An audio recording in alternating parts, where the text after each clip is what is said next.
Hello again, and welcome to Level 3 Cambridge Technical Engineering Revision.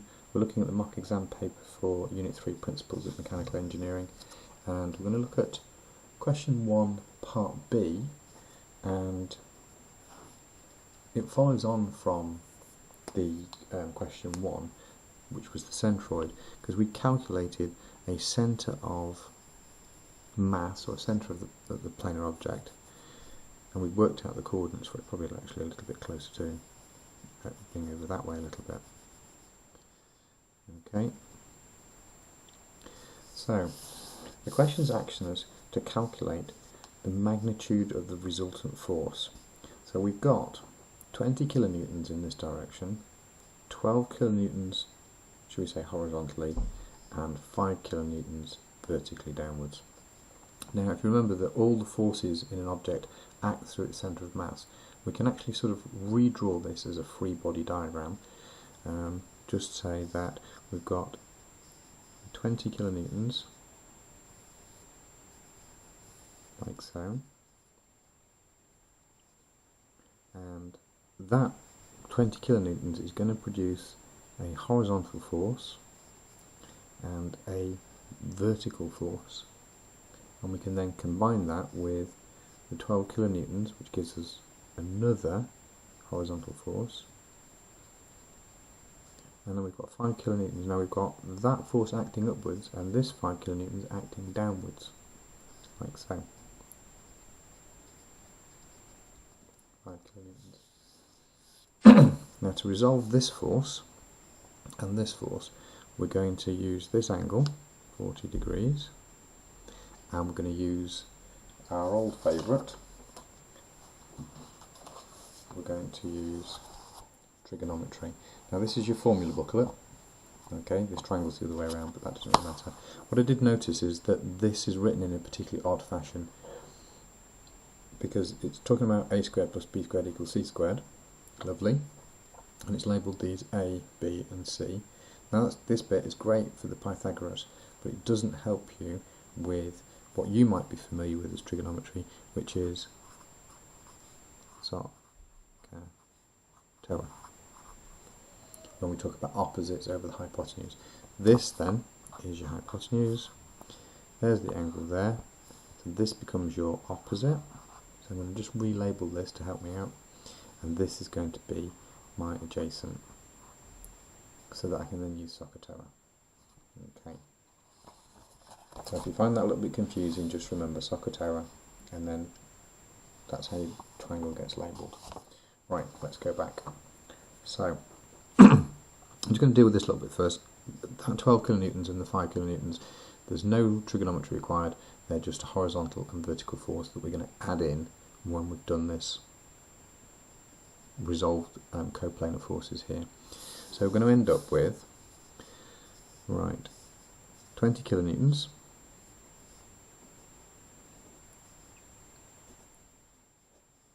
at, well, this is my adjacent and this one is my opposite. So let's write out my SOHCAHTOA. That one's opposite, so I need the calculation there for the vertical, and then for the adjacent horizontal I need my cosine. So let's do this one first. 20 kilonewtons horizontally is cosine 40 degrees, it's a multiplication, plus I'm also doing 12 kilonewtons in that direction,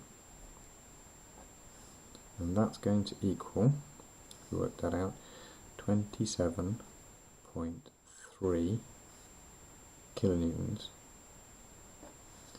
in the horizontal. Put a little h there, just to remind us. Okay, now if we now look at this vertical component here, it's an opposite, so I need sine. So we're going to go 20 kilonewtons multiplied by the sine, it's 40 degrees. Now we're not adding because this is going in the opposite direction, so we're going to take away that 5 kilonewtons. So that's going to equal 7.87 kilonewtons. Okay, so now, and that's a vertical component. It'll be next to it. So we've now got a new triangle, which is 27.3 in that direction and 7.86 in that direction.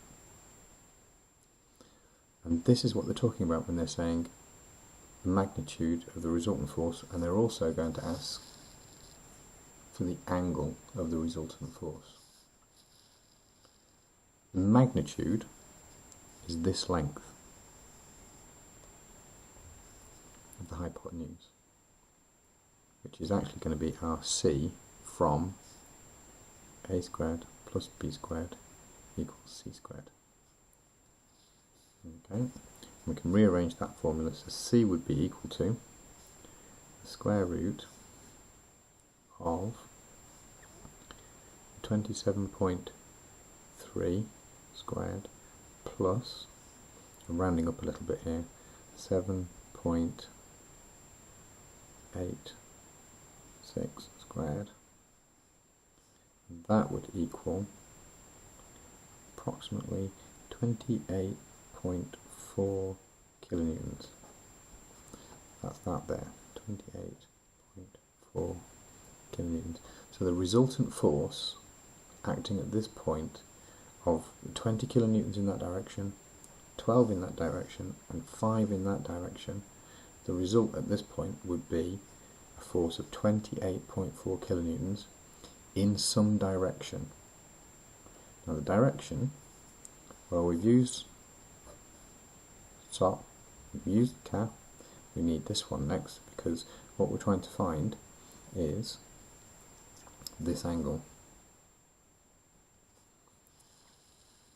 So if we move down here, we can see that we'll find the angle of the resultant force mixed with the horizontal. So tan is equal to opposite over adjacent. So we're looking for not the tangent, but the inverse. Tan minus 1 of opposite 7.86 divided by